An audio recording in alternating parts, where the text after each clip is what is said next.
Greetings to the lecturer.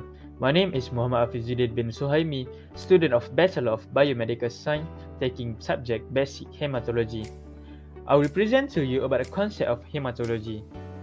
First of all, the definition of hematology. Hematology is the study of blood. And what is blood? Blood is the fluid where the cells are free and suspended. Blood is red colors where we see with our naked eyes. Blood also travels throughout the body through the circulatory system. Next is the composition of blood. This is the image of a human blood that undergo the centrifuge process. It will produce 3 layers. The top layer is the plasma, while the middle layer, we call it a buffy coat, consists of white blood cells and also the platelet. And for the bottom layers, which is the red layer, is the red blood cells. Next, I will explain to you all the blood components. Blood components can be categorized into two, which are the fluid component and also the cellular component. The fluid component consists of plasma. Plasma is the liquid portion of blood without the cells. It functions to take nutrients, hormones, and proteins to the part of body. Plasma consists of 55% of the total blood. Example of plasma are waste, nutrients, and also water, which is the non-cellular component of the blood.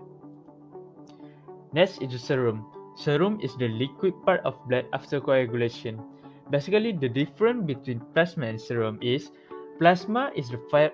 serum is a plasma without the fibrinogen, since serum already undergo the coagulation process. Next is the cellular component of blood. First cellular component is the erythrocytes or red blood cells. Red blood cells function to transport oxygen and nutrients. They also function to remove waste product and carbon dioxide from the body.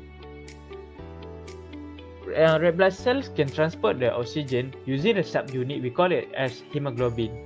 As you can see here of the image of erythrocyte, it has the biconcave disc shape, and the hemoglobin is located at the middle of the erythrocyte. The next cellular component is the leukocyte. Leukocyte is the white blood cell that function in immune response. And how they function in immune response? First, they can undergo phagocytosis. Phagocytosis is a process where the leukocyte will engulf and absorb waste material and harmful microorganisms. For example, monocyte can undergo phagocytosis to generally fight the pathogen. Next is the synthesis of antibody molecules. This synthesis process can be done by a lymphocyte. We call it as a B lymphocyte cell. And last immune response is to trigger the inflammation process. This inflammation process can be triggered by the lymphocyte. We call it as a T helper cell. Leukocytes also can be classified into two, which are the granulocytes and agranulocytes. Agranulocytes are the white blood cells without the granule, which are the monocyte and also lymphocyte. And for granulocytes, it is the leukocyte with granule, which is the basophil, eosinophil, and neutrophil. Next is the thrombocyte. Thrombocyte, or we can call it as platelet, is the smallest of the solid components of blood. It's also responsible for clotting process. So whenever there is injury to our blood vessel, thrombocyte will come to the site of injury and trigger the blood clotting process. Lastly, the function of blood. Function of blood can be summarized into three, which are the transportation, regulation, and protection. In transportation, it's basically done by the red blood cells. So transpiration can help respiration of cell occur by transporting the oxygen. Next is the regulation. Blood can regulate our pH through a buffer system, and also blood can adjust and maintain our body temperature through the vasodilation and vasoconstriction process. The last function is the protection.